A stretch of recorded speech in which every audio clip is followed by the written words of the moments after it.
we've all felt the soft touch of grace in our lives.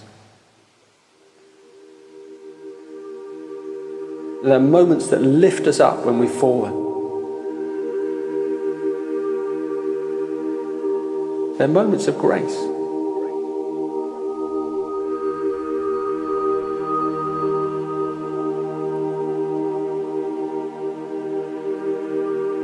Grace. It seems inevitable.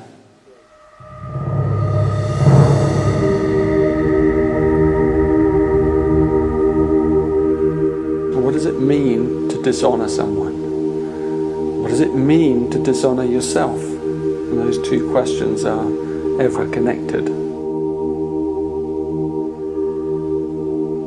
Dishonor runs deep. We dishonor ourselves every time we don't accept the way we feel or behave. All feelings are journeys, and our suffering is a journey. And we have to begin with the knowing that we must honor it. We must even honor dishonor at some level. The shadow frequency, we always revert into a victim stance. And if we don't stop and look, how will we ever see the pattern?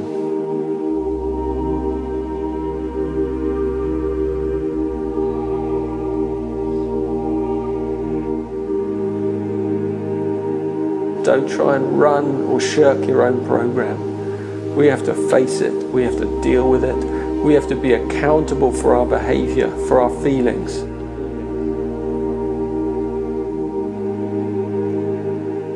For our thoughts. For our self-judgments. And then we have a chance of letting go of those self-judgments.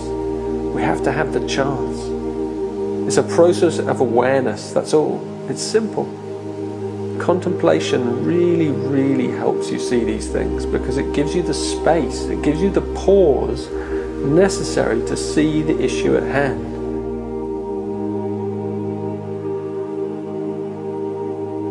We have to accept our shadows. It really is a huge challenge for humans. You know, life is about learning to be accountable for one's own state.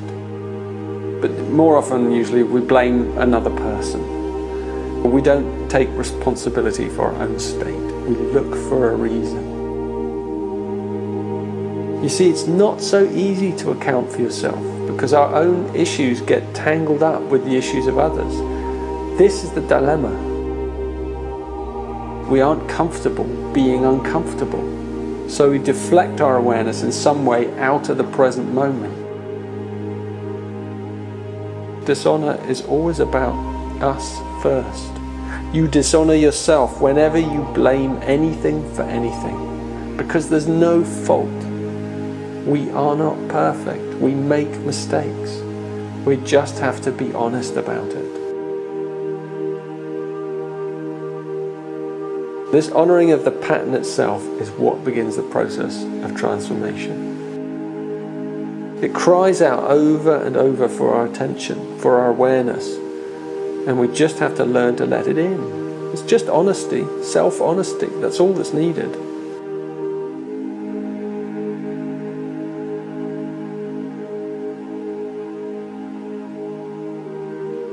Let's be clear, this is all about the emotions. You know, the 22nd gene key is the great emotional valve. Graciousness.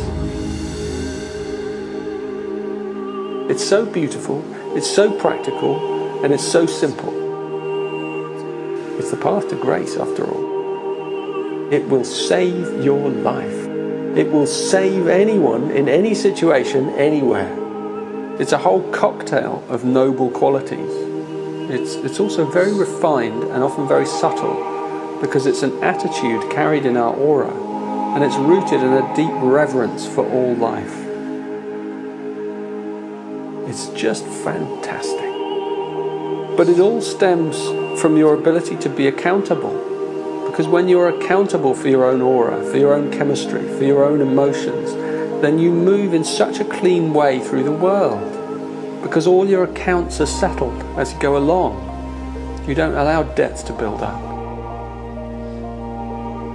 And the great word for this gift is the word soul. Soul is when you begin to emanate the quality of your essence. It's a refining of your emotions.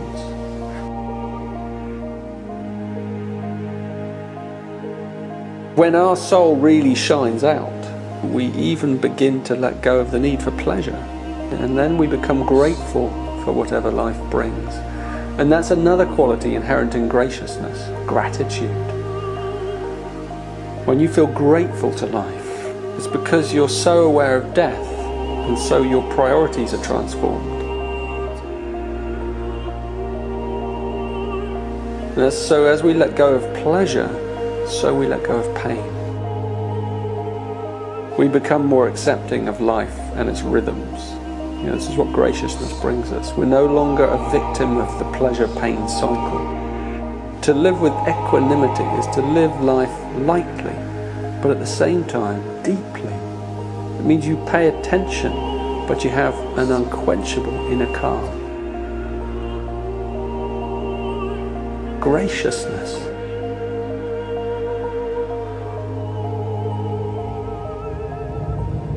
Graciousness is the process of bringing grace into form. So graciousness invites grace. And graciousness doesn't exist without challenges. It thrives on challenges. Life will go on testing your graciousness. It needs to be tested so that you can refine it. How graciously do you treat yourself? How graciously do you treat others? It's honest. It has a soft touch. It carries a story with depth and humor, but it isn't perfect. It's just human.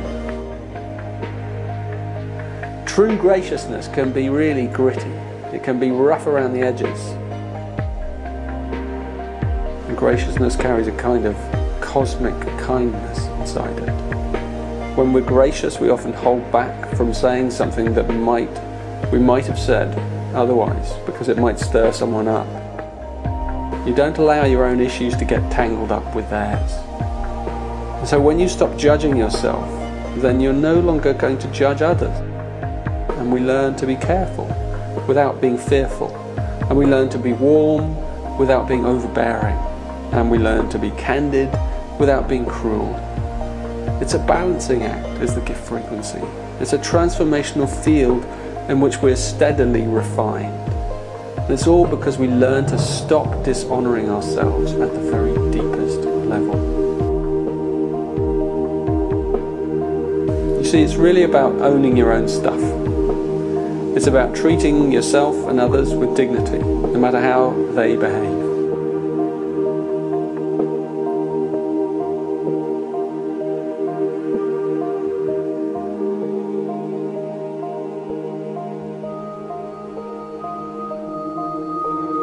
Just this morning when I was running around the hills here in Devon, shortly after dawn, I encountered a little bird, a tiny bird, a goldcrest. And it was just sitting on the hedgerow before me as I ran along the road. And it stopped me dead in my tracks. I just saw it, a little glint of gold. It's a rare little bird, a tiny thing, but with this incredible gold sash on its head.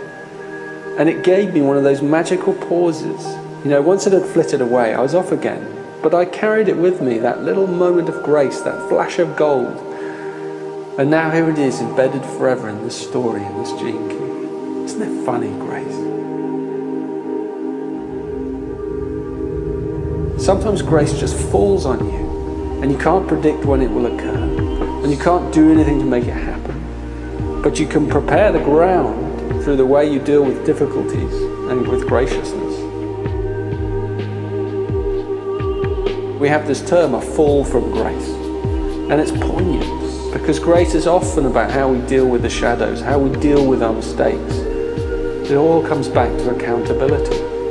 We have to deal with our falls as cleanly and openly as possible. Grace is buried in every shadow. It's a gift given to us to open us up to another possibility. That flash of gold.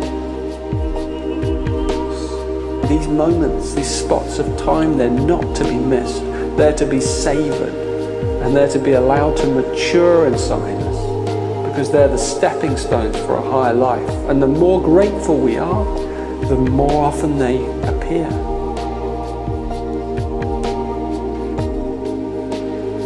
And we all experience spots of time. We've all felt the soft touch of grace in our lives. It's worth spending some time in your contemplation calling back those moments and luxuriating in them. They're the markers of grace in our lives.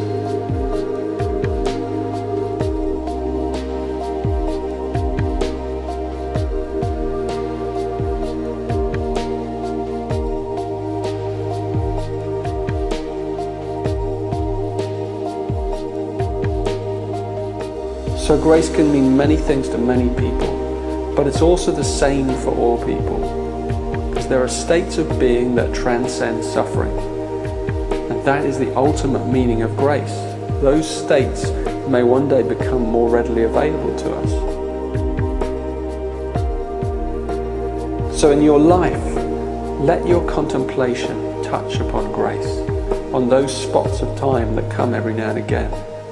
The more you pause and listen, the more grateful and gracious your spirit becomes, and the more of those experiences you'll have, until one day you just vanish, you just evanesce into those higher initiations spoken of in the 22nd city. The 22nd gene key is the seventh seal itself. It contains the codes for the healing of all humanity's wounds. It's the real divine feminine, the spirit of grace,